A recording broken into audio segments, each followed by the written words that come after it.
Stop the tape. There's no time for theme songs this month because we got a lot to cover. Welcome to Genre Grinder. I'm your host, Gabe, and today I'm here with Patrick Ripoll, Treks of the Dam, formerly of Directors Club podcast. Say hi, Patrick. Hey, how's it going, Gabe? Let's go. Let's move. That's all right. So today we're going to cover slasher movies, but that was too broad a subject, so I said let's cover only slasher movies from the year 1981. Turns out. well, you know, I thought maybe 20 or so movies because I could think of 20 or so movies, but we looked back and forth between lists on Letterboxd and lists on IMDb, and lists we came up with our own, and the total number came to 42 movies. Some of these are not slasher movies, and some of that I knew going in. I knew that they weren't going to be slasher movies, but I thought it was interesting that people thought they were. Other ones I didn't know weren't going to be slasher movies because I had never seen them, and I don't think Patrick had ever seen them either. Yeah, there was a lot of discoveries for, like, me waiting for Evil Speak to turn into a slasher movie. Right. I was like, oh, right. Wait a second. Also, the 1981 designation is based on release dates, so there can be some discrepancies there. Some movies premiered like on one screen before a wider release. The movie Madman, for instance, took several years to get a bigger rollout, but it did premiere in 1981, so we're counting it.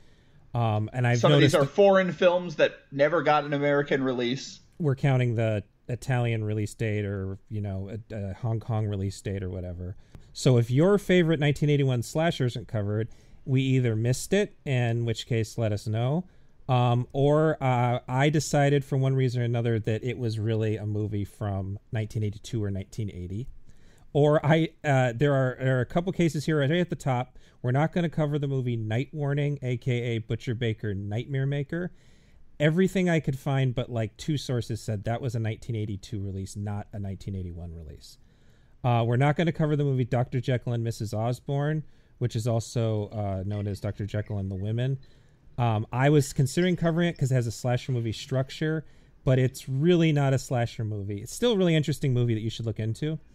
We're not going to cover Dead and Buried because I knew that wasn't but a slasher movie, but we did figure out it reminded us of another movie that's on here that was counted as a slasher movie, so we will mention that later.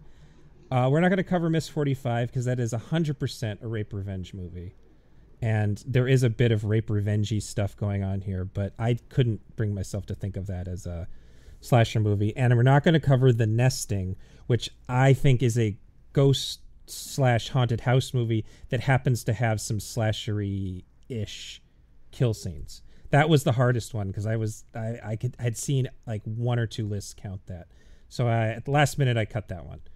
It just occurred to me as I was looking at a list of 1981 films, like The Evil Dead, I could see someone thinking it's a slasher movie. It is not a slasher movie. Yeah. The Evil Dead also has a really not to get already off topic, but the release date for that one's really confusing to me. So yeah, again, let me know if you think there's something we missed. Maybe we can cover it again some other time. We're thinking about, if this goes well, maybe covering 1982 at a different time, or maybe even covering a much later date just to pick shit that no one's ever seen before. Let's get into it. Also, this is 42 movies, and I know, knowing me and Patrick and I, we're not going to be able to do it fast enough to get it done in 90 minutes. So this is probably going to end up being a two-parter. And I do want to say, just real quick, because obviously we got to get to the movies, but I wanted to say we picked 1981 because this is it's the year after Friday the 13th. It's sort of the high watermark, certainly in terms of content, in terms of number of releases, but also in terms of inspiration, I would say, for the slasher genre. But I have always believed also that 1981 in general is just the best year horror ever had. So in addition to all the movies we're talking about now, 1981 also had like The Evil Dead, American Werewolf in London, Possession, The Beyond, The Howling, Dead and Buried, Burial Ground, Cannibal Ferox, like all of these movies, Black Cat, Lucio Fulci's Black Cat. There's a bunch of movies that are really great horror movies that aren't slashers that also came out in 1981. And I'm always just I imagine, I know that not all these movies hit every theater because 1981 theatrical distribution was a very different thing. But I always just imagine living through that year and seeing this many good horror movies and just not being able to believe it. It really feels kind of like the end of the 70s was officially 1981 to me. Yes, absolutely. And I mean, and it's also something to keep in mind that just looking at major releases, things that got any sort, there was 20, I counted 20 releases in North America that summer alone, just the 3-month period in the summer. Had 20 major release Hollywood full-on North American made slasher movies. I feel like people can think about slasher movies as being the entirety of the 80s, but it really did just burn extremely bright and extremely quick, and people just got sick of it. There's one other subgenre I would compare that to, and that is the giant monster movie craze in Hollywood, which I would say started with The Beast from 20,000 Fathoms, which I think is 1955. And then in 1957, there were 25 movies that had giant monsters or giant aliens or something. And then in 1958, there were basically none. Yeah. So from 1955 to 1957, every Hollywood and independent sort of giant monster movie that you think of from that era happened. And slashers happened the same way. Another way, I mean, people always bring up Westerns, which I think doesn't quite work because movies were different back when every movie was a Western. Yeah. It was more like TV. Also, that was like decades of Hollywood were dominated by Westerns. Yeah. But another way to think of this is if you're one of those people, and I'm not one of those people, but if you're one of those people who's just sick of superhero movies, 2018, last year, there were 10 Hollywood superhero movies with the major theatrical rollout. And that's if you count Bumblebee and the 2 animated movies. And that feels like a lot, though. So imagine doubling that and sticking that into just the summer. And in a world pre-multiplex. Yeah. But that is not what we're talking about. We're not at all. Let's go. God. Let's move. Let's move. Let's go. Go. All right. We're doing this chronologically. I have a list on letterboxd.com. I will link at the bottom of the description on the pretty much every page I can link it on. Otherwise, just look for me at Gabe Powers on Letterboxd. So we're starting, unfortunately, because we're going in chronological order, with the worst movie of the bunch. Scream, not to be confused with the Wes Craven movie. Directed by Byron Quisenberry, or Quisenberry, I should say. And I'm going to be reading all the Letterboxd descriptions real quick. It's just an easier way to have synopsises. So, Scream. A group of friends on a rafting trip down a river stop at an old ghost town to spend the night. Soon their rafts disappear and they begin to be eliminated one by one by a mysterious killer. Well, this is a case where actually that's the entire movie. This is one of the ones I watched and Patrick didn't get a chance to watch. But I do find it amusing as to why Patrick didn't get to watch it, so I'm going to have him tell you real quick. Well, to prepare for this podcast, I ordered a bunch of DVDs off of Amazon, and I almost never buy from Amazon proper. I do from sellers because I get everything used and it's cheaper that way. So I got 1981 Scream on Amazon, but when it got sent to me, it was the bonus DVD/DVD-ROM for the 1996 Wes Craven movie Scream. The complete insider's guide to the suspense trilogy that changed the face of fear. It does not have a UPC on it, which means that there at no point was this ever sold on its own. They just took a bonus disc and they were like, hell yeah, let's sell it for $1.28.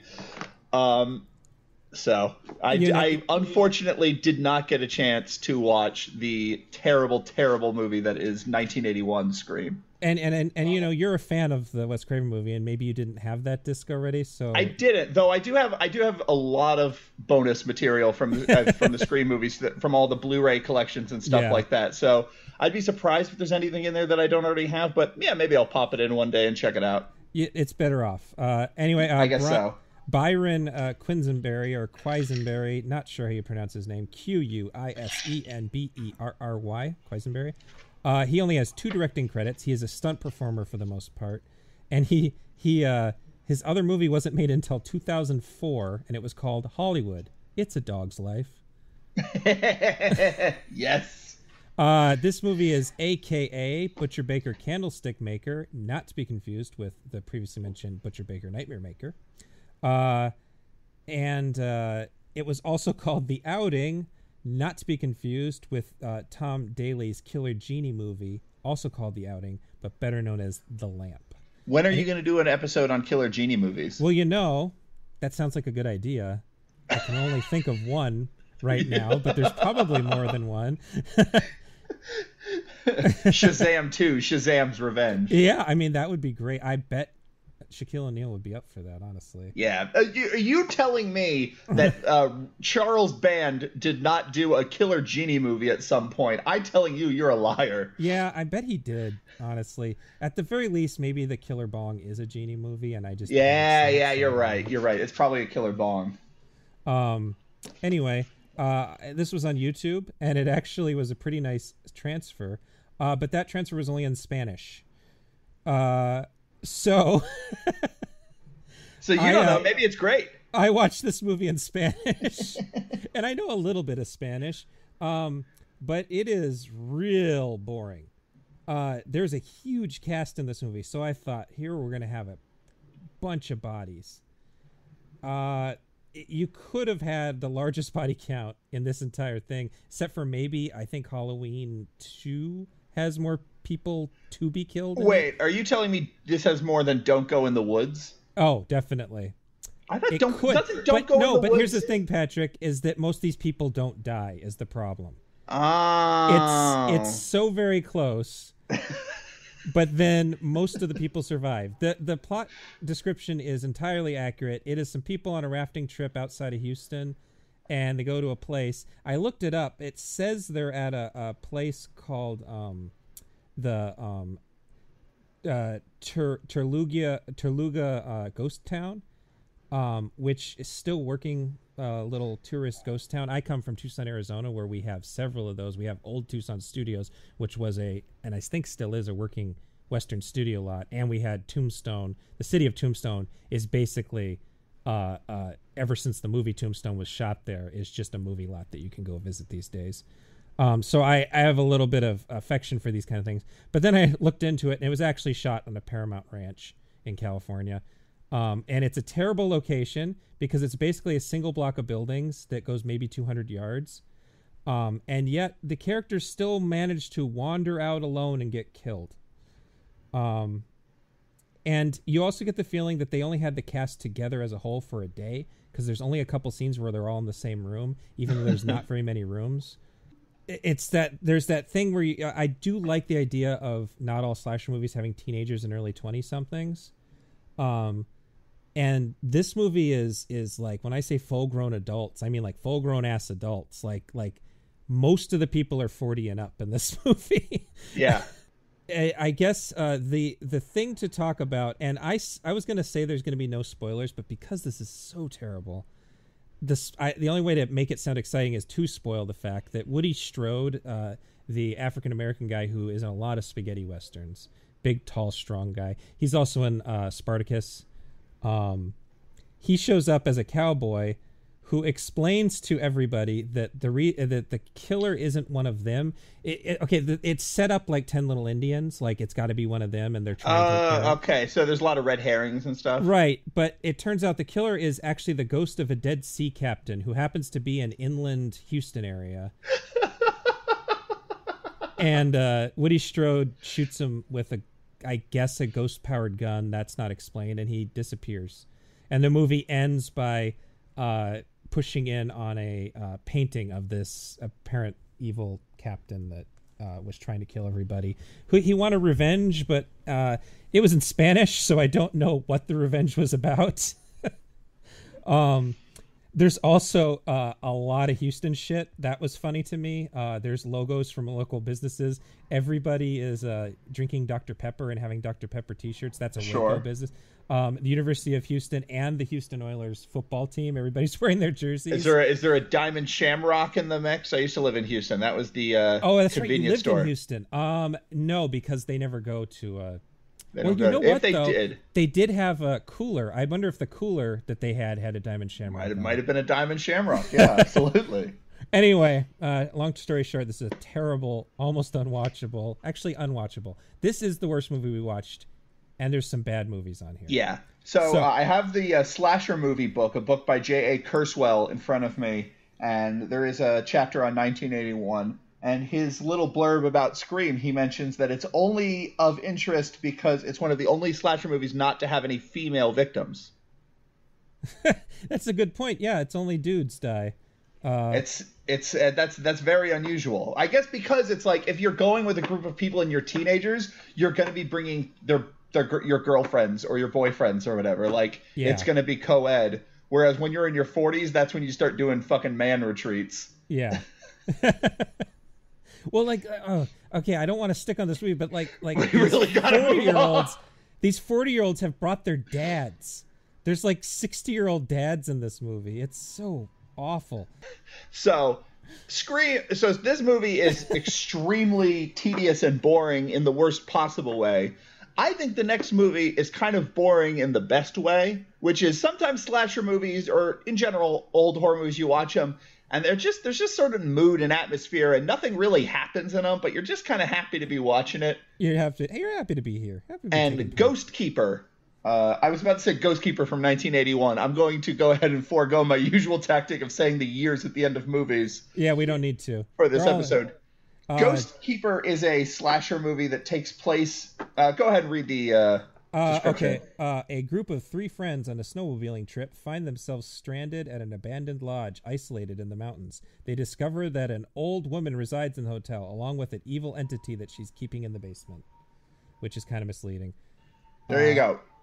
This is a 1981 film. 1980 was the year of Friday the 13th. 1980 was also the year of The Shining. This movie is where those two movies connect. Yeah, I kind of didn't put that together, but you're absolutely right. It's 2 women and a dude, this kind of douchebag dude. They're on a ski trip and they go snowmobiling and they end up at this old house and their snowmobile breaks down or they get snowed in or something and they have to stay in this old abandoned hotel. And it's a movie that there is a Wendigo thing kind of going on. They have a Wendigo quote at the beginning, and I looked into it, and the only other titles it's known under are German titles that have the word Wendigo in them somewhere. I think it's a situation where this was re-released as the version you saw, did it have before the opening credits of the guy getting killed in the woods? So that was added post-release by the producer. And I think that, along with the quote, was an attempt to sort of make it more Wendigo. Yeah. And that guy, I don't know if we're supposed to assume that was a man who was killed by this family earlier. I think that's the implication. But there's not a lot of Wendigo. Wendigo being a nature spirit, a Native American nature spirit that has, it usually in horror movies, is a vengeful spirit. It's in a lot of Larry Fassender movies. He has Wendigo-like characters. There's none of that, really. This is this kind of turns into a Texas Chainsaw Massacre situation. Or an old dark house sort of a movie. It's old dark house that then it turns out there are some crazy rednecks living in that old dark house. Yeah. I think they were trying to do a lot of stuff at once, and that was something interesting that didn't happen as often as I wanted to watching all these 1981 slasher movies, is I was hoping to see more movies that weren't clear on what the rules were yet. That is my takeaway, because so far Scream and this film, they're both more, I guess this film is a little less of a slasher movie than Scream, but there are a lot of films that had slashers influence without actually it being codified into this is what a slasher movie is. Right. I feel like by the time you get to like 1983, every single slasher movie has a guy in a mask. You have your rules from Wes Craven's Scream at that point. Yeah, this has the thing in the basement. Again, I said I wasn't spoiling, but there is it's just sort of her other son, and that was a big disappointment to me because they hyped up the thing in the basement, and it was just sort of another guy. Yeah. And also the killer, the son who is doing most of the killing throughout the movie, is disappointingly also just sort of a guy. Like, I don't know. I kind of want them to be either monsters or the shocking person you wouldn't expect is kind of what I want out of these movies. Like, right. Or like the film has some sort of psychological integrity where it's like, okay, let's actually explore the kind of people who murder, you know, like, yeah, which is not this either. Yeah.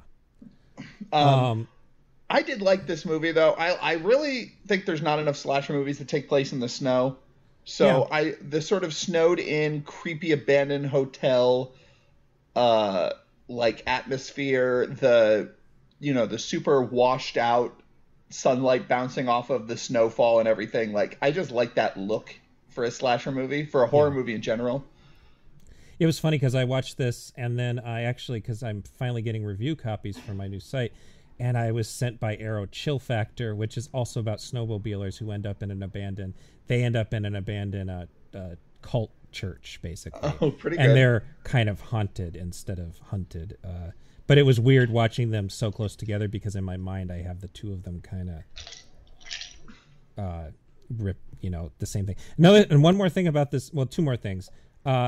There are a lot of love triangles in early slasher movies. This is a case where I don't understand why there's a love triangle. Why would they invite this woman along with them? The guy clearly just wants to have an affair with this woman. Why did he invite his fiance or whatever she is? Like, and the guy is such a dickhead. That's what I'm saying. That's why I get it, is because he considers himself so beyond social moral, like, because it's implied that he has money and his wife or fiance is there. And it's like, as far as he's concerned, he's like, hey, I fucking bought you that jewelry, so I can do whatever I want. Like, he's that kind of guy.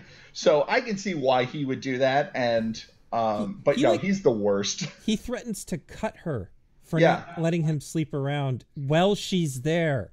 It's like there's a lot of dickhead boyfriends in slasher movies, but this is an out-and-out abusive relationship. Yes, exactly. Because in a lot of slasher movies, the dickhead boyfriend is just young, so he's stupid and childish. Right. He's just a weird, cocky frat president.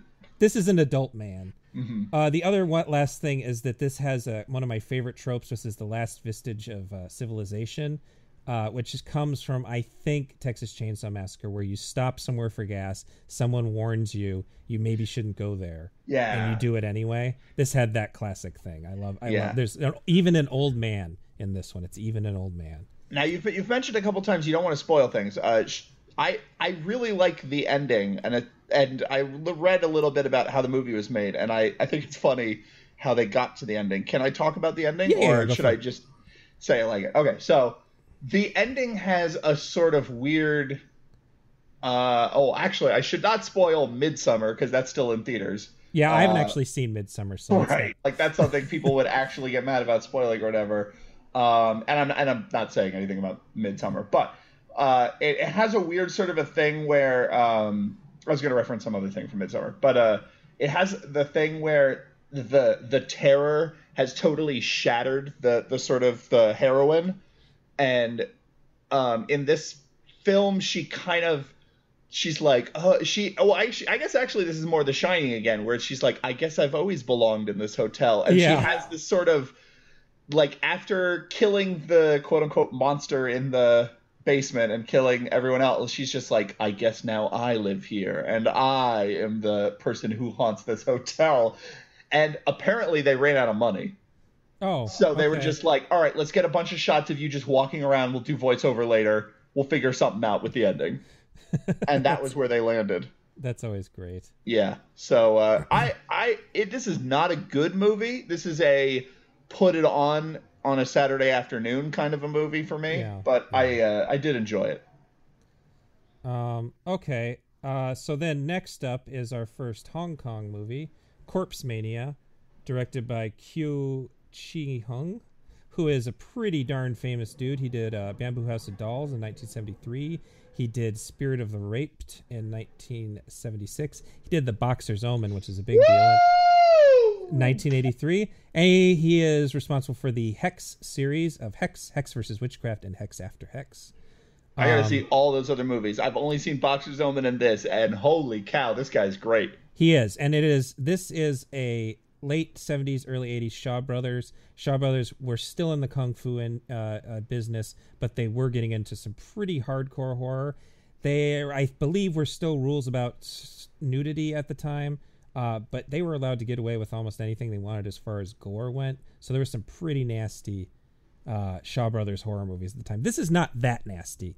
No, I really feared the worst because The Boxer's Omen, which is one of my favorite movies of all time, just absolute everything you ever want out of a cult movie, like Boxer's Omen delivers at 110% the entire running time. It's incredible.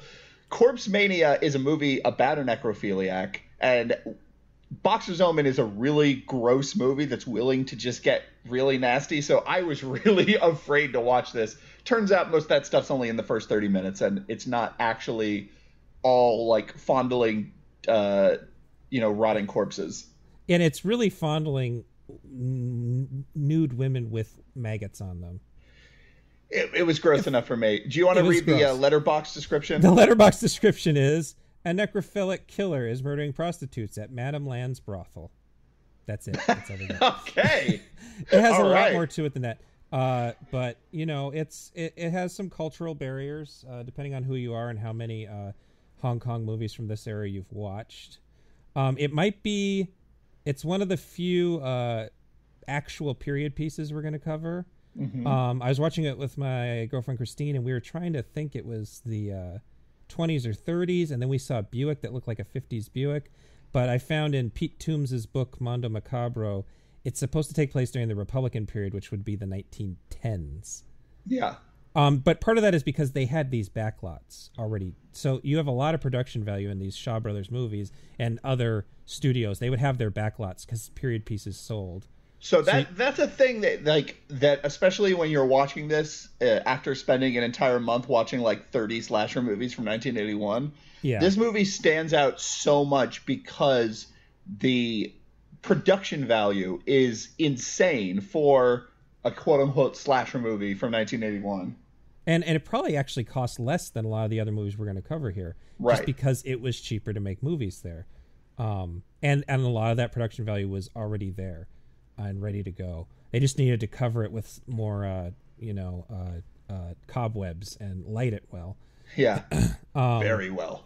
I think this has an Italian horror influence. There's a bit, I think Fulci's movies, he had made Zombie by this point. And I think, City of the Living Dead would have been out in Asia. So there's the maggot stuff, which I think is something that was borrowed from Fulci and some Asian cinema. But it's really more Dario Argento with your stained glasses and your Blood and Black Lace era Mario Bava with the way the lighting colors everything. Mm-hmm. And there's very sharp highlights and very dark shadows. And there's POV cameras and sort of surrealistic additions that reminds me of Argento movies too. Now you're a much bigger expert on this than I am, so I want to ask you. I've seen this described more as a giallo than a slasher. Do you think of this as like a giallo film, or do you think of it as a slasher film? I felt like it was really trying to evoke slashers. Like I think that in general, slashers have an intensity about the murders themselves. I think that with exceptions, giallo movies are more about the luridness of murders. Sure. Rather than the violence of murders. And that is a generalization. Like, for instance, Deep Red, which is one of maybe my favorite giallo ever made, is very violent rather than lurid.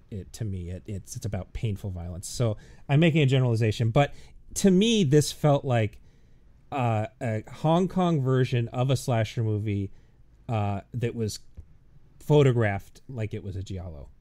Mm-hmm. Didn't think it doesn't have a lot of slasher scenes. And there's a lot of murders. This has a really high body count. And if you're coming looking for kung fu slasher, it doesn't quite work out. There's another movie here that is a little closer to that. Does this have any fight scenes? There is one really quick one that almost feels out of nowhere because I can't remember exactly what happens, but I remember making myself a note here saying there was one fight scene. I actually found it another thing. I thought it was kind of refreshingly sex worker positive. Oh yeah, they're not judgmental about the fact that this is taking place at a brothel, and the madam is a respectable person in the community. Mm-hmm.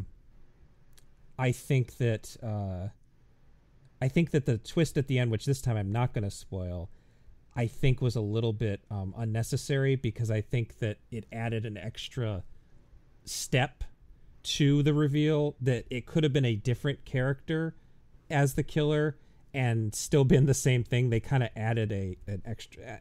I won't go into it too much. But you know what? A lot of these movies don't have any mystery to them. So the fact that there was any sort of intrigue going on, I thought was pretty great. Yeah. What's the director's name again? Kuei Chih-Hung. It's just so beautiful. It's so amazing looking. Yeah, this is one that needs a remaster. And not just the really beautiful colors. Yeah, you're right, because this is like an image era DVD. Yeah. But like not just the colors, but just like the camera movements and the way things are staged. You're right, and there's not a lot of like quote unquote slasher scenes. There's not a lot of stalking. There's not a lot of scenes of someone trying to hide and then being found and that sort of traditional slasher stuff. But like the violence as it does happen is all incredible. It's like the brightest red blood you've ever seen, just exploding everywhere. But it's always like bright red blood contrast with like super blue foggy nighttime photography. It's so cool looking.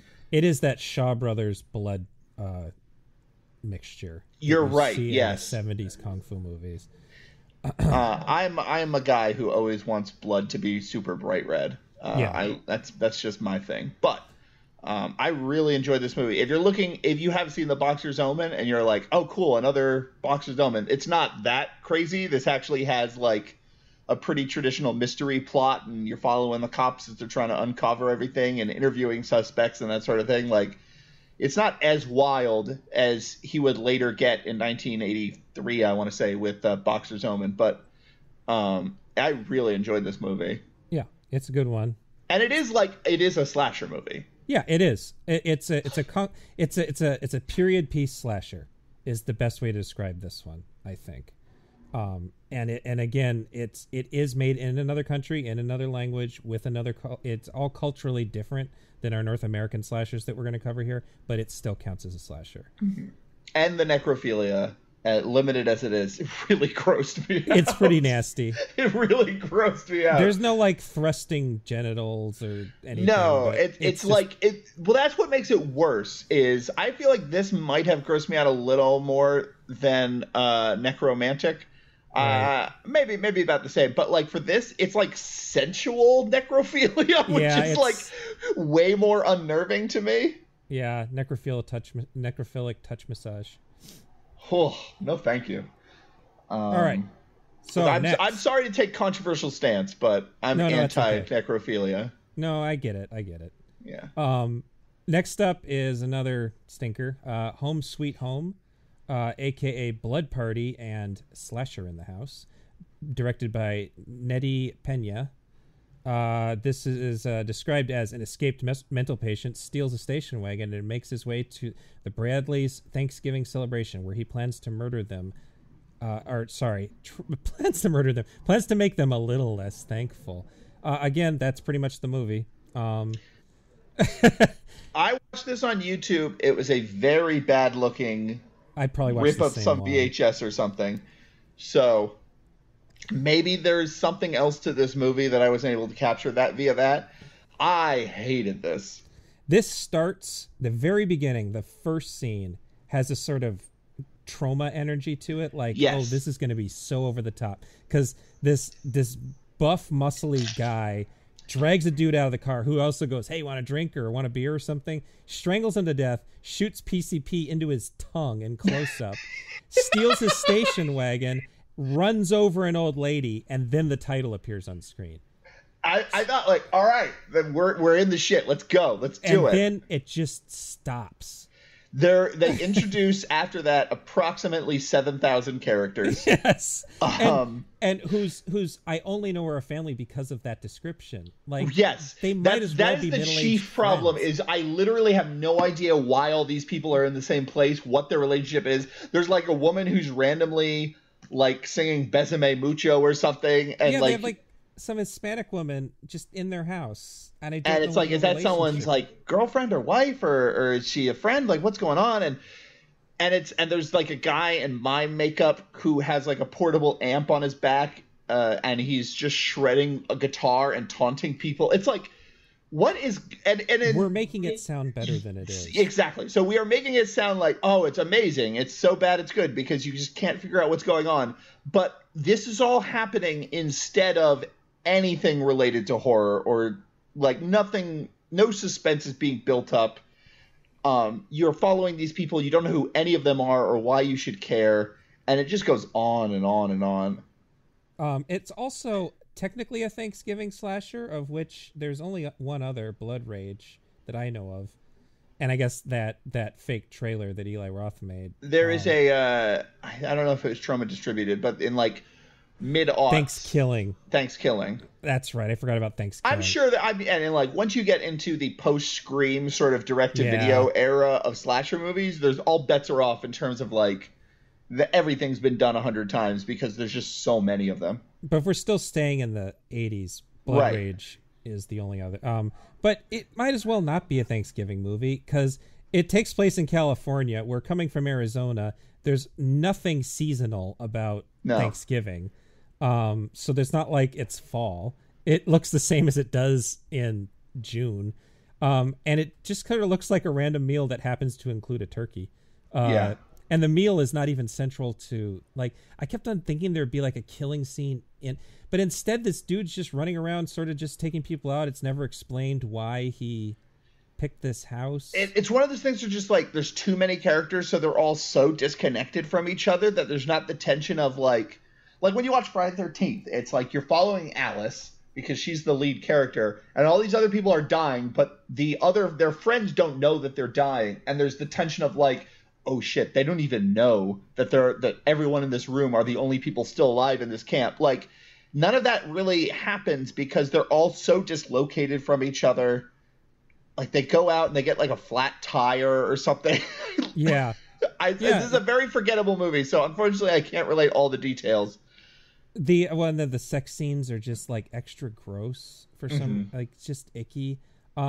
This does fall in a kind of random subgenre of slasher movies where someone escapes an insane asylum and it immediately heads to a remote area to kill people. I assume they're all trying to rip off Halloween, though. Right. I did an IMDb key search, and it seems like the earliest version of this is something. Well, there's The Creature with the Blue Hand, which is 1967, has a version of this. Invisible Man's Revenge sort of has a version of this. I did see that one, and I can see how that was. And there's an episode of Alfred Hitchcock Presents called Fog Closing In that has a version of this. Otherwise, it's a very slashery thing. It happens in Absurd, which we're going to cover here. The movie Stage Fright from 1987, the Italian one. I believe this happens in Prom Night. I believe the killer in Prom Night is a escaped mental patient of some kind. You have Alone in the Dark, where there's a group of 3 escaped mental patients who randomly go to the house of the main character. The Initiation has that. Sorority House Massacre, I believe, has that. Not a slasher movie, but the opening of Night of the Creeps. Yep, Night of the Creeps has a version of it because it has a sort of urban legend aspect to it. Yeah. My Bloody Valentine actually uses this as a red herring. Mm-hmm. Anyway, so the other thing about this movie is I was watching this boring-ass movie, and I kept on thinking, wow, this killer looks just like Body by Jake.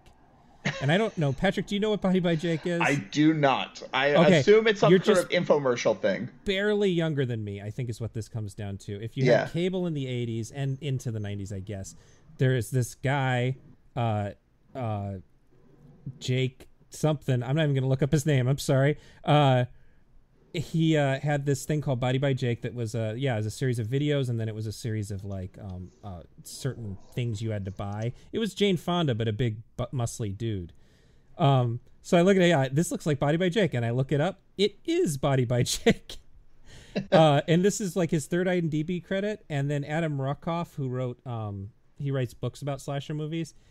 He claims that Jake has no sense of humor about being in this movie.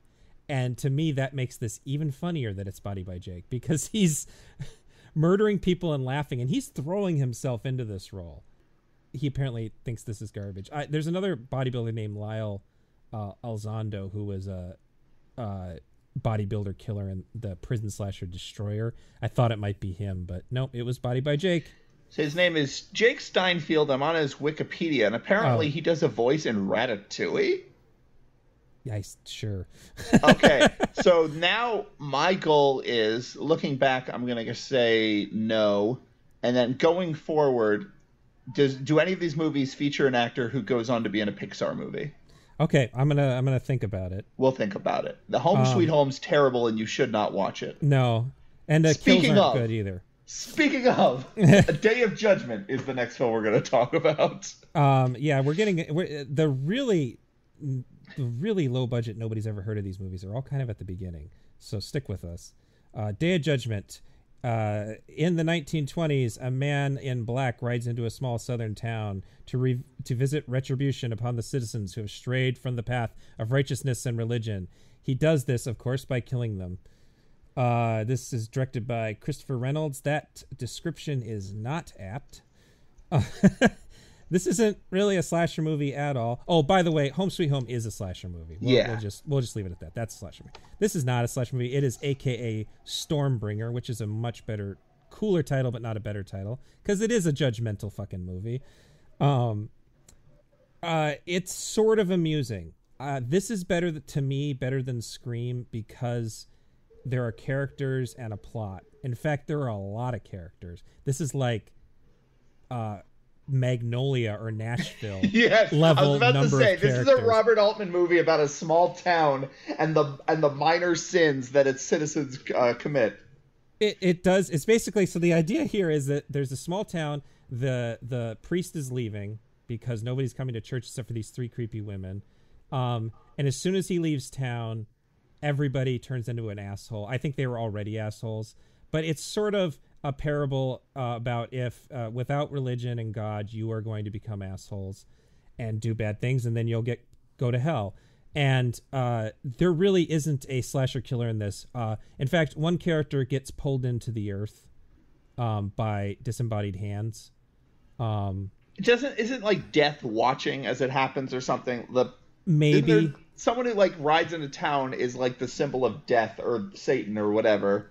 And I don't think they even rode into town. I think people keep saying they're seeing it. Oh yeah, it's a very strange. It's kind of hard to follow because there are like you said about just so many disparate plots. Like you will just spend so much time on certain characters, and then you'll go to other characters and you'll be, wait, now who are they again? Yeah, there's more than one character cheating in a relationship, and I got them confused. It's also a period piece for no other reason, I'm guessing, and that the person making it had access to period vehicles and costumes. Yeah. Like, it's a bad period piece because the clothes and cars are correct, but like none of the furnishings are, or the buildings. There's a part where they go to the store, like the local store, and all of the furnishings are like definitely 70s furnishings that they've draped pseudo 20s looking shit over. I don't know why they made it harder for themselves, and it really makes it look like a play.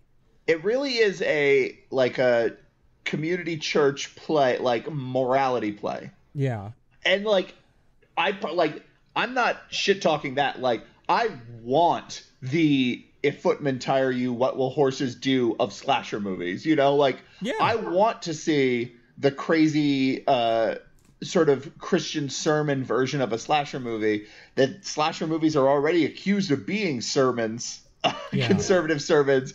Like, I want to see what it looks like when it goes all the way. And the only enjoyment I got out of this movie is by viewing it through that lens, but it's just not a slasher movie, so it just doesn't work.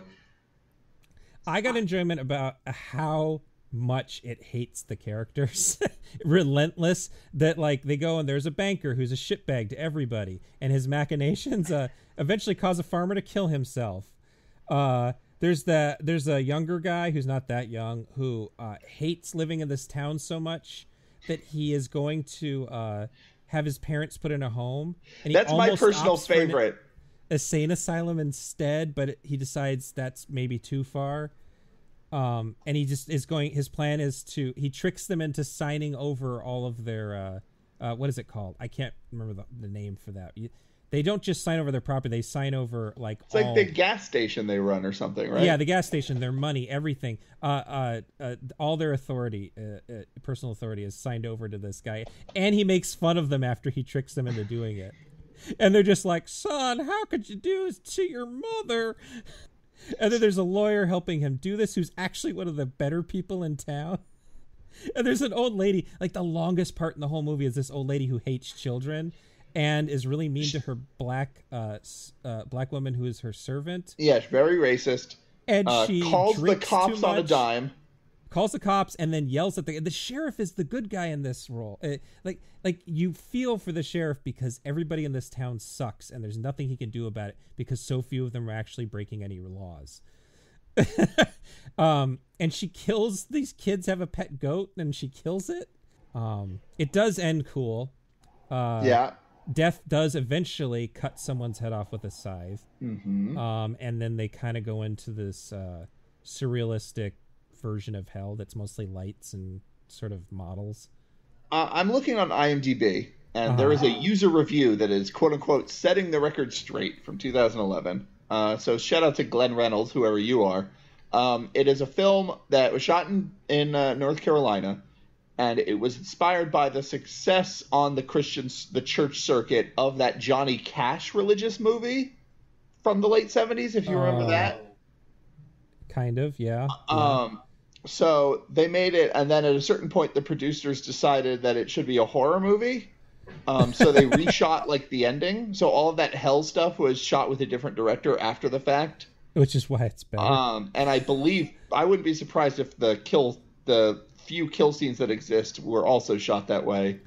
Yeah. So there you go. Day of Judgment made it onto the list on a weird technicality. But I'm sure somewhere out there is some shot on video church-sponsored sermon version of a slasher movie, probably in the late 80s, early 90s, something like that. And if people know what movie that would be, and it's on YouTube or something, like, please send me a link. I do want to see the version of this movie I thought it was going to be. Yeah. All right, moving on. We're going to bang out some quick ones here. The next one is Srigala, which is Malaysian, and that directed by Sisworo Gautama Putra. This is aka Wolf. I believe Srigala just means wolf. People on an island are brutally murdered one by one by a mysterious stranger in this... Oh, I'm sorry, Indonesian. My bad. Indonesian, not Malaysian. Indonesian Friday the 13th ripoff. It's sort of a Friday the 13th ripoff, like in its last 20-30 minutes. And it is like shot by shot. The last 20-30 minutes are... The reveal of the killer and all that follows is the same in Friday the 13th than this, yeah. Otherwise, it's really a movie about... Again, there were no subtitles. We watched this without subtitles. Yeah. But it appears to be a movie about some guys that go treasure diving. And there's some really nice treasure diving photography. And then, coincidentally, a group of friends is camping in the same island. And somebody is eventually trying to kill him. There's a great boat stunt scene where the masked killer like throws some sort of bombs at the divers, and then they get in a boat chase, and then they crash, and then the killer is like basically forgotten. There's the treasure they find is a dead body, and I'm guessing it's a Jason situation where that's like this woman's son. Yeah. I don't know. It's of interest because it is a shot-for-shot ripoff of the ending of Friday the 13th. Yes, but if you are looking for a really satisfying Indonesian movie that starts one way and then ends as a shot-by-shot ripoff of another movie, watch Lady Terminator instead. Mm-hmm. And if you just want a crazy Indonesian horror fantasy movie, try Dangerous Seductress, Queen of Black Magic, or my favorite, Mystics in Bali. This has Barry Prima in it before he was super famous too, so I guess that might be something if people are into martial arts movies from Indonesia. There is a dream sequence that has a little bit of martial arts in it. Yeah, and it's also there's a pretty good girl fight actually. I don't know what they're fighting about, but the two female friends have a pretty good drag out fight. And there's a bit of Fulci's zombie in this one too, I think, in the one dream sequence, where zombies attack and then it's just a dream. But yeah, so no subtitles, so I couldn't follow it very well. I don't know. It might be better than I thought it was, but I've given you some other suggestions. So next up is Night School. Which I did not see. Patrick didn't watch this one. This is a major motion picture release. A Boston police detective investigates a series of gruesome decapitations of various college co-eds committed by a helmeted, black leather-clad serial killer, which leads him to suspect a well-known anthropology professor, as well as his female live-in assistant. Well, fuck, that's a spoiler. This is directed by Ken Hughes. It was almost directed by Alfred Soule, who is the wonderful man behind Alice, Sweet Alice. But Ken Hughes is a real director, if you will excuse the term. He directed Chitty Chitty Bang Bang. He was an older man at this point, and apparently he was brought in, and they didn't think they could get him, but he liked the idea of giving it a shot. So it is a very well-made, good-looking movie, which is going to come up again in a minute here, but not a particularly good movie. And it was interesting because it really, when it gets into slasher, it is very slasher. I would count this as a slasher movie, but structurally, it's almost more of a police procedural, and it takes place in a major city instead of out in the middle of nowhere. There's not a lot of major city slashers, and so it's the kind of thing I'd actually maybe like to see more of. I don't think this one's that good, but it does have its moments. The kills are good. The thing that works about the kills is they are upsetting to watch. This one was accused of misogyny, and it's kind of misogynistic because most of the deaths are young women. Excuse me. And there is one scene in particular where a woman is cut up very slowly as she's begging for help, and it's in a it's pretty spectacular at the same time because it's in a white tiled shower in a like a gym, and her blood is getting stuck to the white walls, which is kind of like what Dario Argento would do the next year in Tenebrae, when the woman's arm gets chopped off and she literally paints a wall with her arm. But it works okay. The Rachel Ward, this was a first.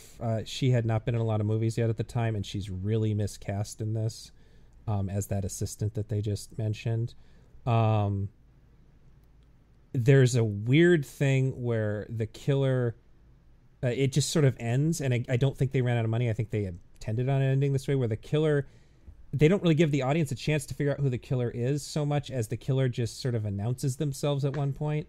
And then there's an additional twist where the killer, spoiler, the killer is not the one who's killed in the end. The killer gets away with it, basically. I think that that they have a black clad leather thing with the black helmet. This might have just been something they came up with on their own, just because they wanted their own. But there wasn't really masks for slasher killers yet, other than Michael Myers. Jason Voorhees didn't have a mask yet.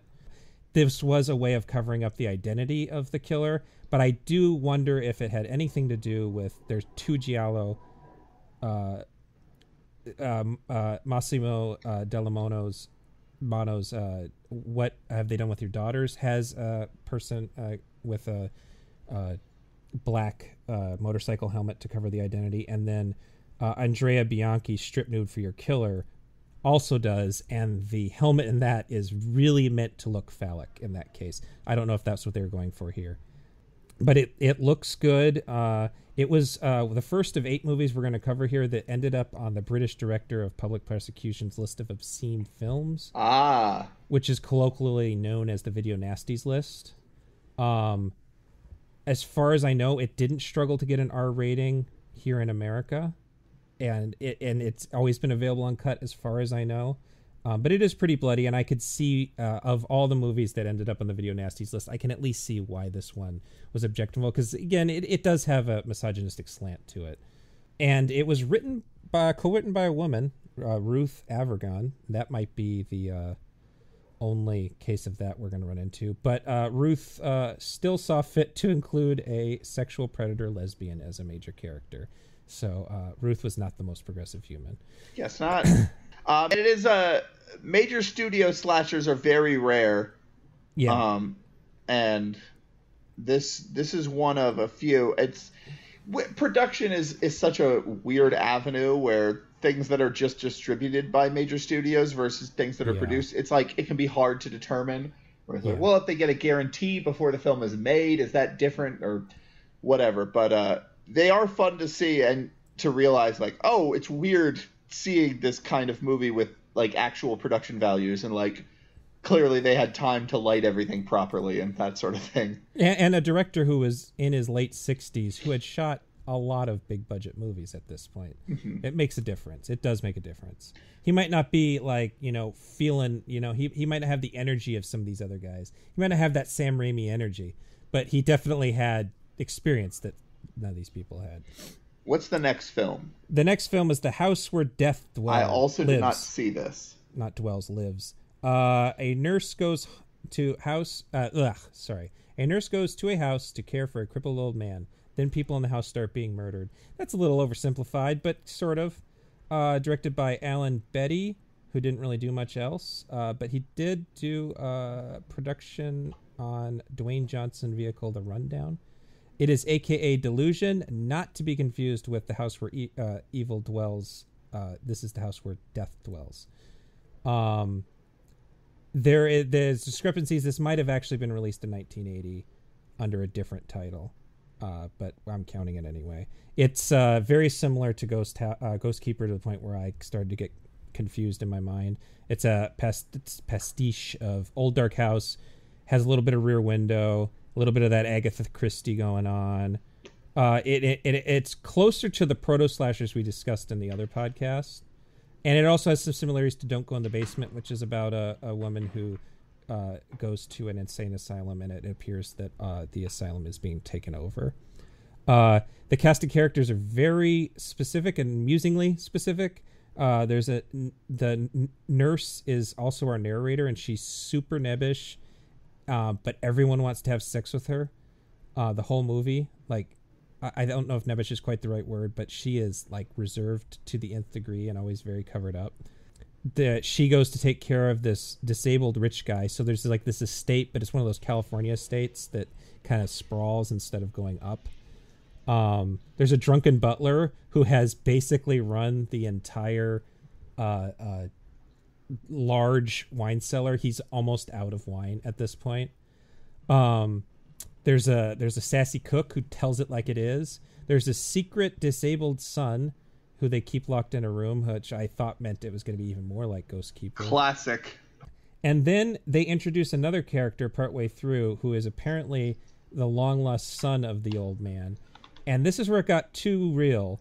Character was named Gabriel, and he was raised in a commune outside of Tucson. And my mother actually lived in a commune in Tucson a couple years before I was born. Wow. So that was weird. This would have been 81. I was born in 80. So there you go. It was weird. It has a really made-for-TV vibe to it. It was a bad transfer that might have, it was on YouTube as well. There are hints of irony and a sense of humor, like meta stuff. Like there's one point where a kind of bitchy lady who is like the gold digger girlfriend or fiance who wants really nothing to do with the situation goes, "Oh, how gothic, a locked room," just sarcastically at everybody. But it's really just a melodrama, and And then, like, most of the comedy is inadvertent, like the fact that the Gabriel character is supposed to have this animal magnetism that, like, all the women want to do him, but he is just a teenager, basically, a really shitty one at that. The secret disabled child in this one is just a disabled child that they're ashamed of. He's not the secret murderer this time. Had good music. I like the music. It has a twist out of nowhere that I won't spoil because it's almost worth watching if you're really into this kind of thing. And it has really funny VHS art that just stole the monster from Evil Dead 2 and stuck it on the cover and then said it is gripping and relentlessly gory. And it is neither of those things. Okay, this brings us to fan favorite, My Bloody Valentine. Hell yeah. One of the best movies on this list. 20 years ago, in the sleepy mining town of Valentine Bluffs, a fatal mining disaster occurred on Valentine's Day while some of the crew was decorating for a party. The sole survivor of the accident killed the remaining crew members and warned the town to not celebrate Valentine's Day again. When a group of teenagers decides to defy that order, a murderous maniac in mining gear begins dispatching the town folks in bloody and creative ways. This is one of those movies that was pretty good, and then finally someone found all the footage that was deleted for the R rating. Yeah. And put all the violence back into it. So this is the like would-be X-rated cut, and it makes a huge difference in this case. I'm not like a big slasher movie's only as good as how gory it is kind of a guy. But it really adds everything, not just to the gory scenes, but to every other scene as well. Yeah. I mean, like a good one is From Beyond was great when they found all the cut footage from Beyond, but it doesn't change the movie. Yeah. Fundamentally, it's still From Beyond. This is like an entirely new movie. After you put back in all the kill scenes, like. And it's not just that it was mediocre with now graphic violence. It's like it went from a mediocre movie to like a movie where there's threat and I wouldn't go as far as say mediocre, but one of the things this movie is there is a sort of dopey sweetness. I wouldn't go as far as say like TV movie, but there's a certain kind of innocence to it, especially leading up to the sheriff opening the box of chocolates and finding the severed heart. And it goes back and forth between that like super nasty, mean-spirited graphic violence and just like characters that you genuinely care about and like a love triangle that is actually sort of compelling in a way that they never are in movies like this. And the way it goes back and forth is it makes those other scenes scarier because you're like, oh no, something's going to happen to these guys. I kind of like them. Yeah. And the story's not boring. No. It's another love triangle, but it's not a boring love triangle. It's the classic slasher structure of something terrible in the town's past is now repeating however many years later, and they're trying to get to the bottom of it to figure out, is it really the same guy from the past or is it someone else? So there's a little bit of the the guessing game of who's the murderer. It's got a great costume for the killer. That look, the miner is, and his signature weapon of the pickaxe is really cool looking. It's got great production value because the mine itself is such a cool, creepy looking place. And luckily it had like, it's not a big budget movie by any means, but it has enough of a budget where they're actually able to properly light the mine and make it sort of evocative and atmospheric and creepy, whereas a lot of movies that take place in a place like this, they just don't have the budget or the skill to fully take advantage of it. And it's just blackness. Yeah. If a bad version of this would have the same setting and it would just be black. Right. Or it would just be like a lot of close-ups to avoid the fact that we actually couldn't light the whole thing. Right. It's got really good like third act. The thing I love about slasher movies, and maybe this is because like the first major slasher movie I ever watched was Scream, which is all about that third act. I love the sort of, okay, shit's real now. What are we going to do? How are we going to deal with this?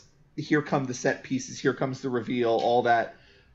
They get trapped in the mine when their Valentine's Day party gets canceled, and there's actually a pretty sustained sequence of them fleeing the killer and trying to get out, and there's set pieces involving like a huge ladder that's really scary. Yes. Yeah, they use these real things the things that they had at their disposal are used better than, say, Scream, where it's just some freaking, I should say the 1981 Scream, where it's just some stupid backlot. Yeah. They don't know what they're doing. The killer's backstory, the urban legend aspect, is particularly dark, including cannibalism. Yeah. Worthy of a murder ballad. I always forget that there's that shot of him eating an arm.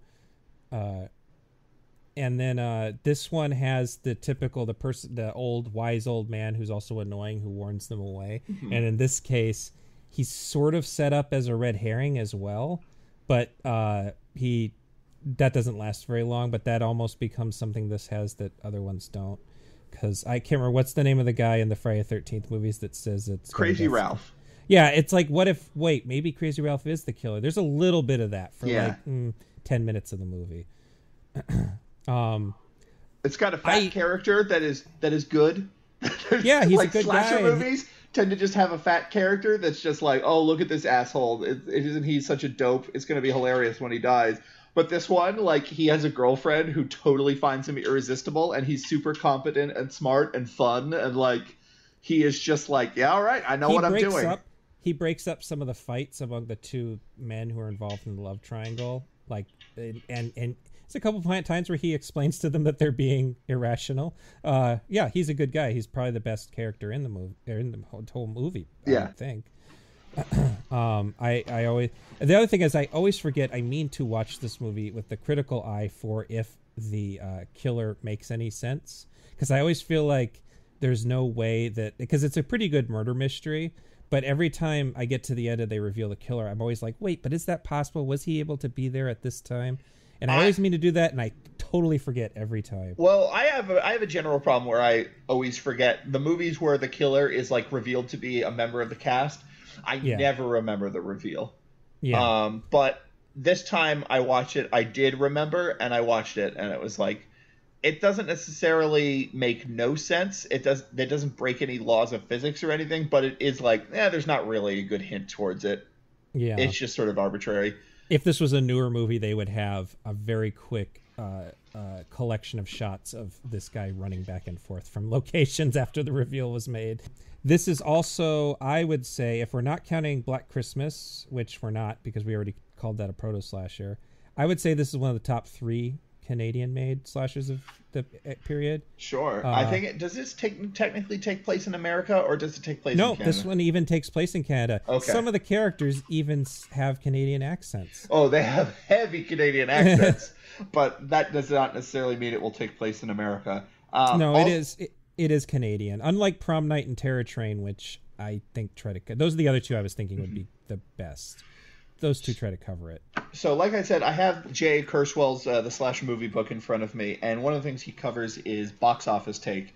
And a sort of recurring story of box office movies of slashers is, except for a very few runaway hits and sequels to the major franchises, basically no slasher movies made a lot of money. So your best bet was just making it really cheap. My Bloody Valentine was made for about $2 million. So it actually, despite being one of the better known and respected slasher movies of the era, it was not one of the bigger successes.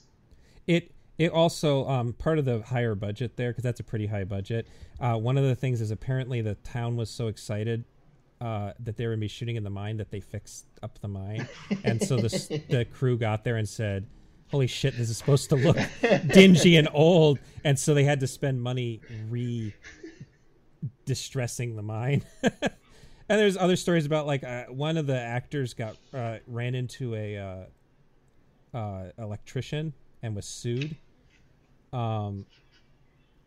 And big health risks in shooting in real mine. Like, it was apparently everybody hated shooting it. Yeah. And so the fact that then it didn't make a lot of money, and all the critics hated it, and all the best parts were cut out. It's definitely why there was no sequel. Yeah. Despite the ending and the classic iconic sort of killer look. You can see, like, they were trying to gun for another Friday, like the same way Friday 13th became a sequel, or Halloween. I don't know if those movies hadn't come out yet, but they knew that they were getting sequelized. So it sets up a better sequel than Friday the 13th sets. That's for sure. Or Halloween, for that matter. Or Halloween. You're right. So anyway, this classic, great movie. If you haven't seen it, see it. It's a good time. Watch it on Valentine's Day. Yeah. Watch a version that has the footage back in. Don't watch like the initial DVD releases or anything like that. It's even fun because the uncut footage isn't as in quite as good of shape as the rest of the footage, so you can actually see the quality go down just a little bit and know what was cut and realize how important it is. Yeah. Next is Eyes of a Stranger with Jennifer Jason Leigh. TV newswoman catches a pervert watching her sister who cannot see, hear, or speak. That is really oversimplified, but I guess so. That's sort of what happens. This is directed by Ken Wiederhorn. He made Shockwaves, which is really slow, kind of boring, but great-looking Nazi zombie movie with Peter Cushing. And that can be seen on the TV. And then he made dumb sex comedies, King Frat and Meatballs 2. And he made the terrible Return of the Living Dead 2, which I've seen people saying isn't that bad, and it is. It's awful. It's terrible. Don't watch it. Just watch the first and the third one. This is maybe the best made bad movie we watched. Yeah. I think. This is a really well made and honestly effective, totally awful movie. The acting is competent. The direction makes sense. There is like a script that reveals details of the story at like the pace you would want the story to be. Like, it is absolutely competently made, and it's also just like gross and shitty. It's really sleazy because so much of it is about the scumbag rapist who is also killing people, but is more the pervert thing. That's, I guess, the one thing about that very short description is it's a movie about a lady versus a pervert, really. Yeah. And it's essentially Rear Window. It's a sort of slasher version of Rear Window, which happens a lot, but there are even scenes that mirror Rear Window throughout this one. But it's one of the movies where you hear about all of the backlash from feminist groups against slasher movies. This is one you watch and you go, oh yeah, I understand what they were talking about. Right. If you like look back on that whole controversy and like Siskel and Ebert taking a stand against quote unquote dead teenager movies and stuff like that, and you're like, oh, they don't know what the fuck they're talking about. Like you've only seen Halloween and Friday 13th movies and stuff like that. Like that you go back and watch movies like When a Stranger Calls and this and realize like, no, there's some really gross fucking fantasies being fulfilled under the guise of a horror movie here. And the thing is again, the one of the grossest sequences is at the end of the movie. The Jennifer Jason Leigh character is ultra offensive on the long run, because the reason she's deaf, blind, and speechless is because she has been sexually abused as a child, and it has put her into a shock state, which in itself is kind of gross. But then she is almost comically competent. She can do every scene. There's this scene that introduces her, and she goes and makes the coffee and everything and greets the dog and all this stuff. And then she goes to do her sister's laundry, and her sister's apparently taking care of her, but she can essentially do everything. I wasn't even against that so much, because one way of framing it, it's like, yes, people with disabilities can still live normal lives and overcome them, and like these are challenges, but they're challenges that can be overcome. Like that necessarily isn't even the worst part. No, that's just like flavoring. That's something that I could see arguments being made. Is this offensive? Is this not offensive? But in the end, she is broken out of this by being sexually assaulted a second time. It feels so Italian. Like that's some Italian shit where it's like, I don't know if you guys have ever read a book on psychology. I don't think you understand how this works. But that is the most offensive thing in the movie. It's so gross. All the other offensive stuff that happens, you can always hide behind that partition of, well, this is the bad guy. But this is the movie saying this. The movie is saying you can be shocked into curing your psychological problems by having the exact same horrible shit happen to you. And also, like, the depictions of rape in film and sexual assault in film, like, that is a really fraught territory where it's like, is there a way to do it that isn't leering in some way? Can we get past the male gaze doing it? Like, those are real questions that we're not going to be able to tackle in this podcast. However, you can know for a fact that you're not doing it responsibly when every rape scene has the shot of the guy looming over the woman who he's pinned down to the floor, and then he rips her top open and pulls her bra up so her tits are out. Like, that is always the sign that's like, okay, no, this director is just a total sleazy asshole. Yeah, and well, there's something also to the fact that Jennifer Jason Leigh, who, this is an early role for her. This is maybe the first movie we've covered that has a future superstar in a small slasher role. She's a fearless actress even at this age, and so I'm sure she had no problem with the nudity. Yeah, but, I'm not necessarily afraid for Jennifer Jason Leigh as much as, but like the depiction of it, especially with the way the character is sort of infantilized, where she's basically like, I don't know how old she's supposed to be, but she is more or less just like a teenager. Yeah. Throughout the rest of the film, and then she gets sexualized at the end as she's being sexually assaulted. It's just like, yeah, this movie is really nasty. Yeah. And not even in a, like, there are films I think that are slasher adjacent or slasher movies that are about misogyny, and they are about the killers they are about the actual thing. And so whether or not you think it's done responsibly, like the killer in Eaten Alive, the Tobe Hooper movie, is a misogynist. And that's what the movie's about. Visiting Hours is a slasher movie about a misogynist. And like, at least they're attempting to do something with it. This is not that movie. I should say Carol J. Clover, who did Men, Women, and Chainsaws, she refers to this type of killer as a gazer killer, which I thought was a really interesting thing I had never really thought of until I reread this. And that she defines the entire trope of a gazer killer using this movie as an explanation. Sure. IMDb has a clip from the Siskel and Ebert episode about this movie, and it is hilarious how much in crisis they are, because they keep talking about how well made it is, but that makes it work. Like, they're just falling apart. It's what people do when they're grappling with modern day Tarantino movies now. Right. Well, and it's the idea that they do respect craft, but they can't respect craft if it's bad. And Ebert goes into his usual, the audience watching this movie disgusted me kind of thing, which I really hate. But the whole thing ends with Siskel saying, it's more of a crime than a movie. which, yeah. Well, anyway. That's how I feel about Home Sweet Home, but yeah, it's a different sort of a thing. This is our first Dirty Phone Caller movie on the list. Oh, too. yeah. And it's our first movie with special effects by Tom Savini on the list. Classic head in the fish tank.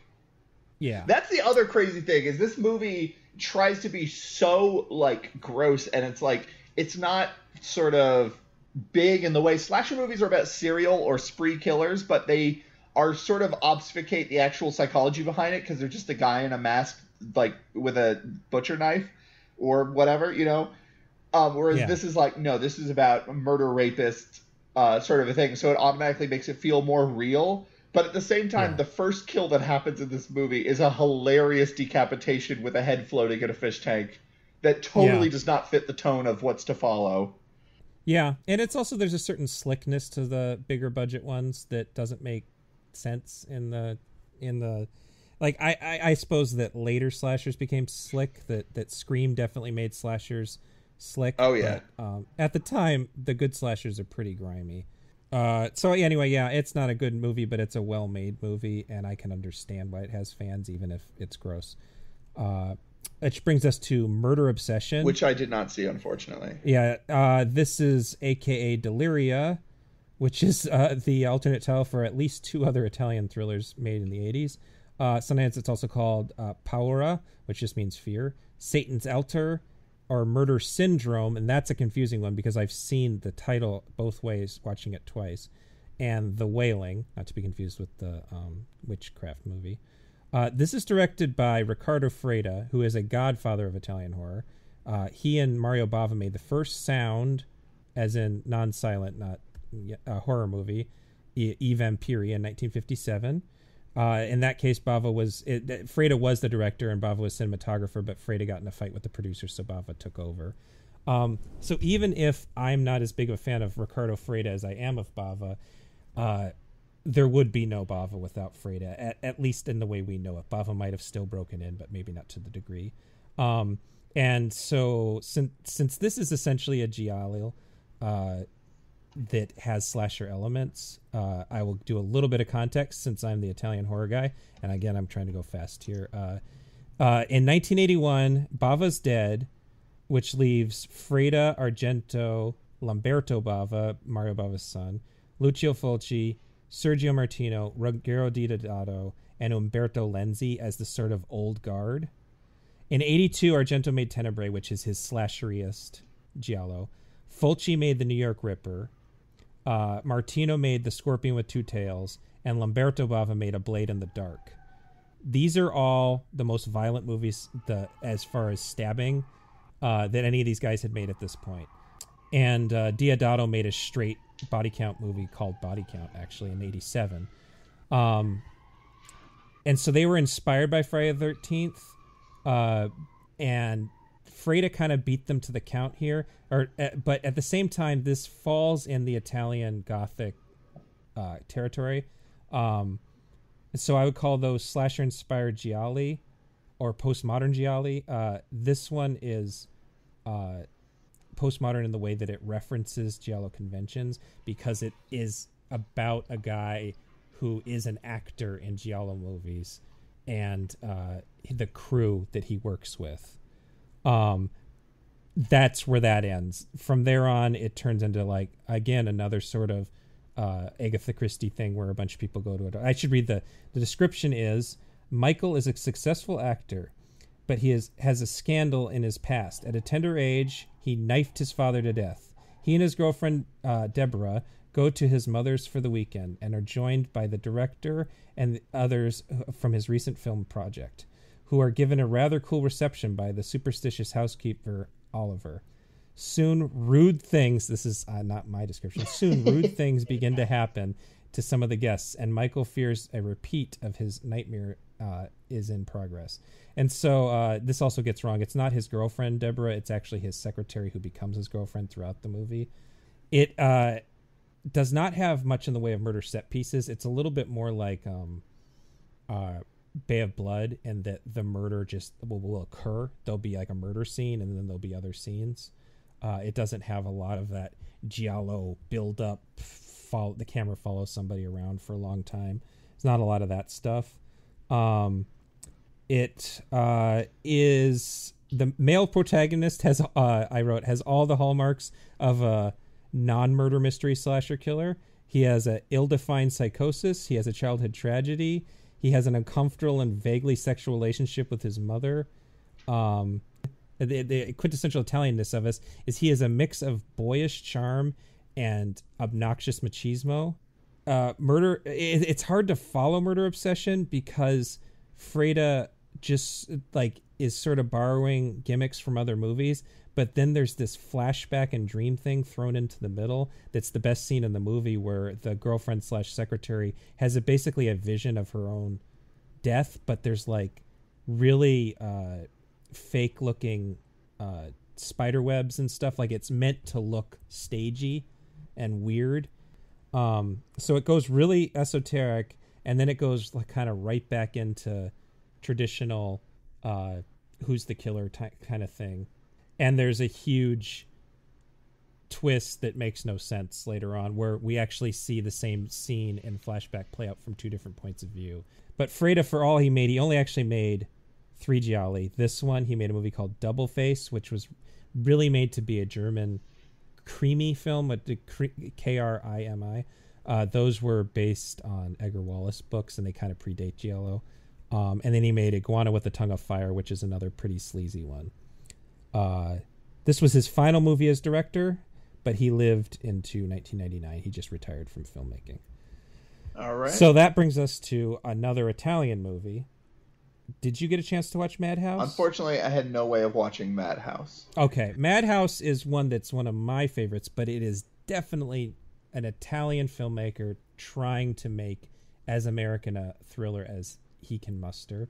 Plot here is Julia, a young teacher for deaf children living in Savannah, Georgia, has horrid memories of her childhood, which was scarred by her sadistic twin sister, Mary. At the urging of her uncle, a priest named Father James, Julia visits Mary, who is suffering from a severe skin disease at a mental institution.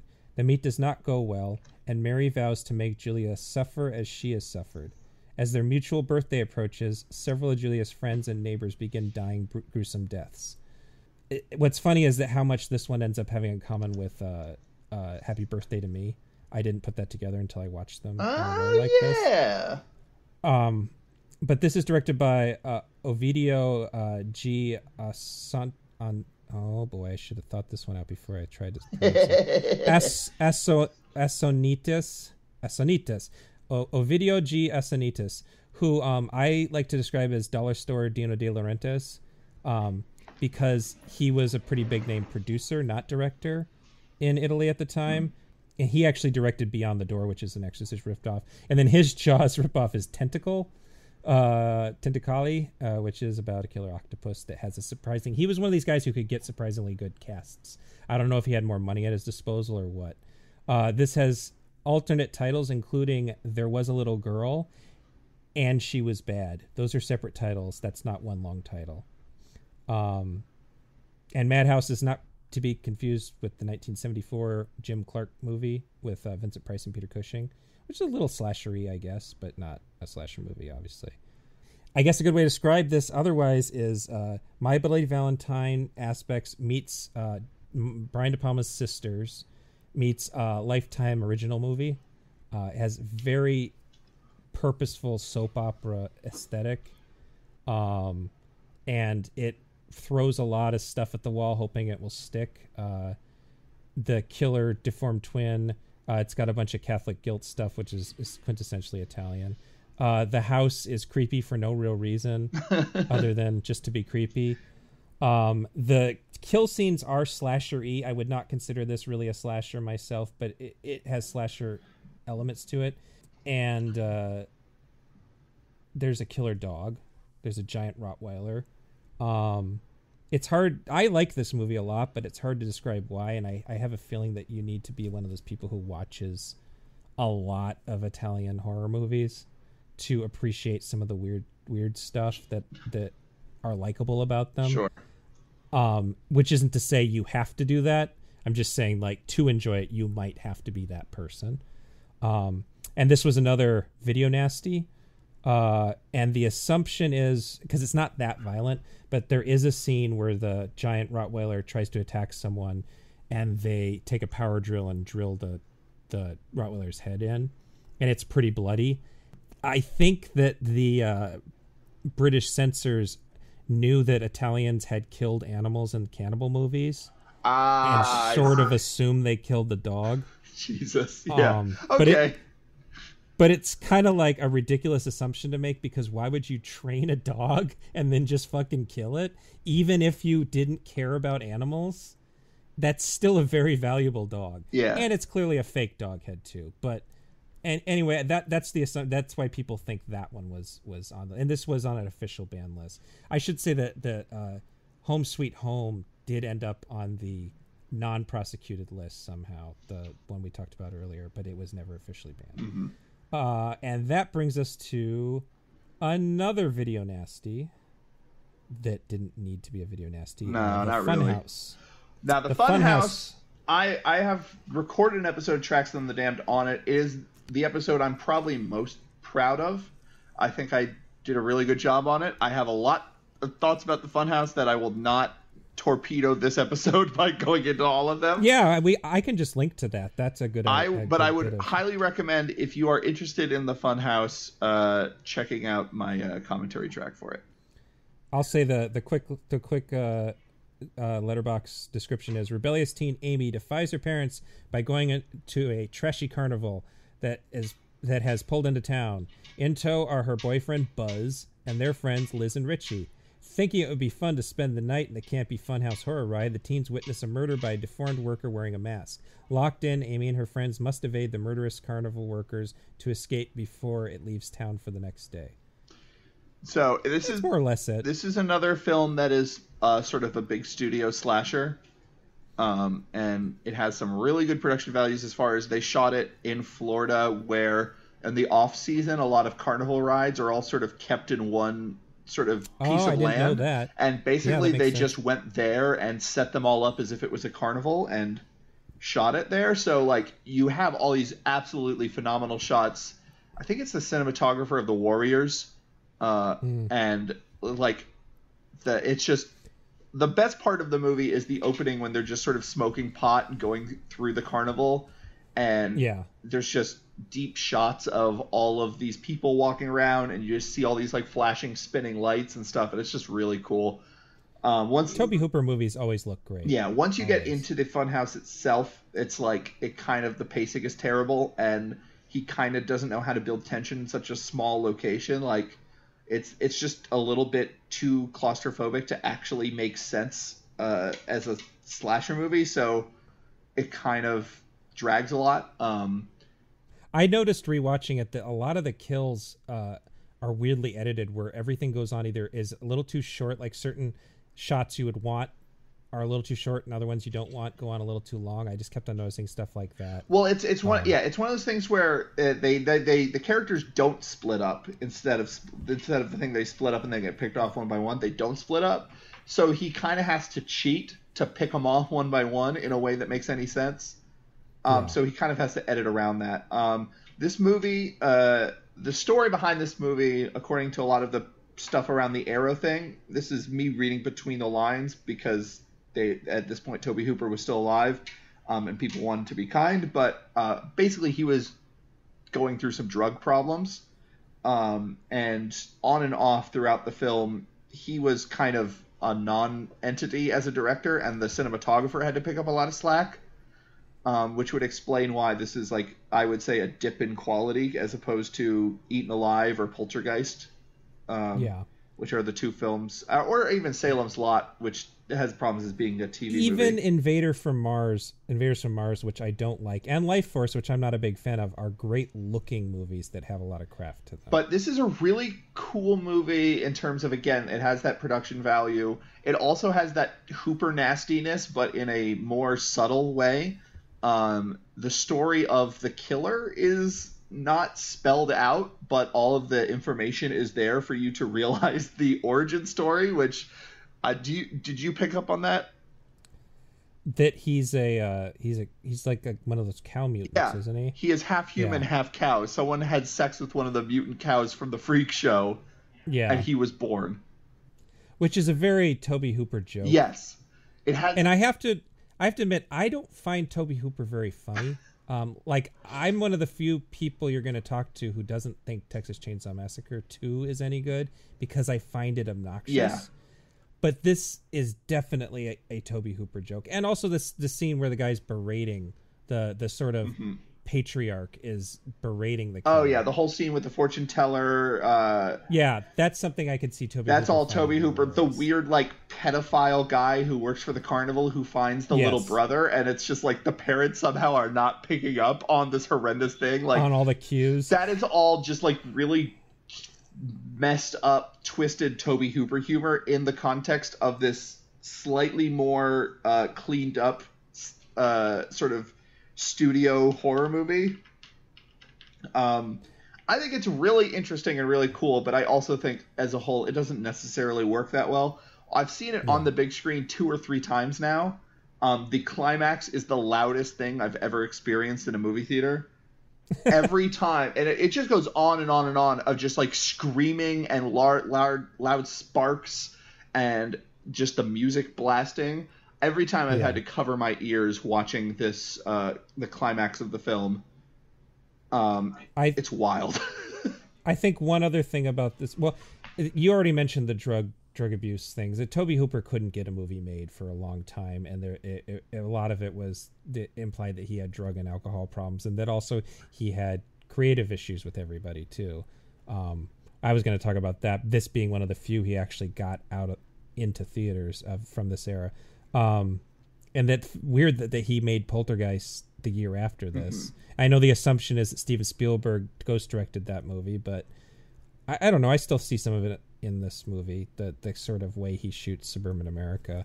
But the other thing that's interesting about this in the context of 80s slasher movies is that it opens with a spoof of Halloween. Yes, it opens with a bunch of references to all sorts of different weird genre stuff on the walls and stuff like that. And then because it's a Universal film, they get the actual Frankenstein makeup to be prominently featured throughout. Yeah. It's a very goofy thing. I think Tobe Hooper's thing was finding the sort of weird space in between really messed up, shocking, this is actually happening kind of stuff, and theatrical, like, reality breaking sort of choices. I feel like the lighting and the sets of Eaten Alive are very much that, where that movie feels like you're watching a play, except like he really liked messing with the audience in terms of what was real and what was phony about films, and I think that really, obviously, the Funhouse itself is a good metaphor for that. Again, there's a lot of stories and interesting things I think about this movie that I cover on my commentary track that I will not get into here, but this movie has a very special place in my heart, despite me thinking it's not one of necessarily the better slasher movies of the 80s. Okay, that brings us to Love Massacre, which is another Hong Kong movie directed by Patrick Tam Kar-Ming, who I've seen just as Patrick Tam in most things. He is unfortunately. So you didn't watch this, did you? No, I could not get a hold of this. Okay, I found it on YouTube, but unfortunately it was a VHS rip that was also on the DVD. So there's only really one version of this available. And unfortunately, if you were one of those people like me who used to watch Hong Kong movies on VHS from Hong Kong, there are burned in white subtitles that are both Mandarin and English, because the movies are usually in Cantonese, and it was a colony. And the white subtitles are so hard to read, especially in this movie, because color is vital to what Patrick Tam is trying to get across here thematically, and he sets a lot of white backgrounds because of this. So he'll have a white background so that he can have red clothing or a red set piece or a purple set piece. Blue, red, and purple all play thematic they place thematic purposes. So I could follow the plot, but a lot of it was lost on me because I just couldn't read the subtitles.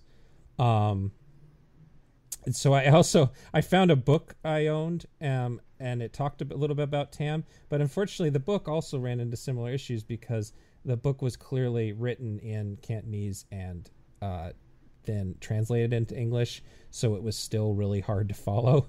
But the guy who wrote the book said that this was pretty early for the director, and that he was a director known for his focus on form over plot, which I definitely got from this, because it starts really slow, kind of like a Brian De Palma kind of. Actually, no, you know what it reminded me of was Michael Mann. It reminded me of early Michael Mann. Huh. It feels like a Michael Mann thriller that then it's about a bad love story that then turns into a genuine slasher movie, because this man is rejected. He tries to leave his wife for his girlfriend and is rejected by the girlfriend. And I'm sorry, his ex-wife, he tries to marry the girlfriend. The girlfriend decides she doesn't want to marry him because he's disappeared for so long and he's kind of going crazy. And the implication, he's gone crazy because his sister, I believe, was killed in a automobile accident. And so there's a little bit of a gross thing because the sister was mentally disabled as well. But he goes crazy, and then she realizes she needs to get out of town because he might stalk her. And sure enough, he stalks her. And because she's not in town, he kills most of her friends. So it has that Michael Mann 80s thing with the kind of look of a Michael Mann / Dario Argento movie. A lot of use of color. I could, all that stuff that Michael Mann was pulling from, like and Antonioni and Jean-Pierre Melville, and then it turns from a neo-noir kind of thing into this slasher movie that's not too bloody, but it's bloody enough to be a slasher movie. And it's interesting. I'd like to see a better version so I could really read the subtitles and get the entirety of the use of color. I think that even a DVD quality version, I don't even need a Blu-ray quality version, just a nice widescreen image with nice subtitles, I would get a lot more out of it. And it is starring Bridget Lin, who wasn't quite as big of a star as she's become. She's maybe the biggest woman star in Hong Kong movie history, at least one of the top 3. This one's worth seeing. I just wish there was a better version of it. Sure. And that brings us to Bloody Moon, directed by Jess Franco. So our boy Jesus, I kind of have to leave this one in your hands. I love this movie, but also I am kind of a novice when it comes to Franco's work. This is my 4th film, which sounds like a fair amount, but considering his body of work, like it's nothing. He may have directed more movies than anybody in history. It's unbelievable. His thing. I just cannot wrap my head around it. So like I kind of don't know what to say about Bloody Moon other than what the hell is going on. The description is Miguel, a horribly disfigured young man, goes on a rampage at a masquerade party and rapes and then mutilates a girl. Institutionalized at a mental asylum, he is released 5 years later into the care of his older sister, Manuela, who, along with their wheelchair-bound mother, operates a boarding school for young women. Wow. You know what? I've seen this movie like 8 times. Didn't put together that was their boarding school. I thought they just lived up the hill. That's the kind of film this is. That's the kind of filmmaker Jesus Franco is. Miguel becomes obsessed with one of the girls at the school and wants to resume his incestuous relationship with his sister. Jess Franco is maybe the most prolific filmmaker of all time. He has made over 200 movies. And of those 200 movies, maybe a dozen are something that an average person could go, oh yeah, that was a movie. His value of as an artist is lost because he mostly just directed porn, hardcore and softcore, and not just like arty porn, just flat out porn. And unlike other similar guys like Joe D'Amato or Jean Rollin from France, he didn't actually like horror movies, and he didn't like violence in movies. So most of his straight horror movies, like Oasis of the Zombies or Mondo Cannibale, are awful movies that also aren't gory. Huh. On top of everything else. So what happened with Bloody Moon? Because this movie's got it. This is maybe his only really... No, this is one of 2. He also made another slasher. He made a slasher version of Eyes Without a Face called Faceless. That one might actually be grosser than this one. But otherwise, this is easy. Those are his 2 bloodiest movies. And so I think that what was happening is he's technically a Spanish director, and this was a Spanish-German co-production. But I think he was pulling from the German creamy movies and the Italian giallo movies. But then somebody told him we need to make this a slasher movie because those are making money now. It's definitely not a giallo, I don't think. I think it's a European slasher, like Pieces, the Juan Piquer Simon movie. It feels like it's on the same level as Pieces to me, where it just feels unabashedly European, and you could tell it's a Franco movie because it focuses a lot more on breasts than anything else, basically. And he's really into shooting palatial estates, like really nice Spanish countryside estates. So there's some really nice shots of the place where this incestuous family lives. So this is where the thing that is so baffling about Franco comes in. Because I feel like I don't want to overstate, but because it's not that he is making abstract films. It's not that his films are just like completely lacking in any character or plot or anything like that. It's that they resemble a real movie enough that the fact that every 3 minutes something happens that you're like, wait a second, what the hell? Why would anyone do this? Like, it just makes it more baffling. But, like, your brain then settles in again to, like, yes, I'm watching a slasher movie. And then there's just, like 4 minutes of people walking around these estates or whatever, and it's clear that he only cares about the architecture. Yeah. And it's... Well, and there's a reason why his best movies and the ones people like the most are movies like Vampiros Lesbos is probably his most well-liked movie. And that one is just pure art film. Like, that's one where that's just Franco-id. And then that had to be put into over 200 other movies that were whatever someone would pay him to make, basically. But there's a scene in the middle of the movie that is so ridiculous.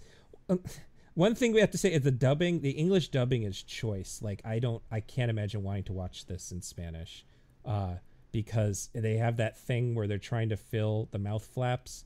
So everybody's talking like Gilmore Girls, like just really fast, super long sentences.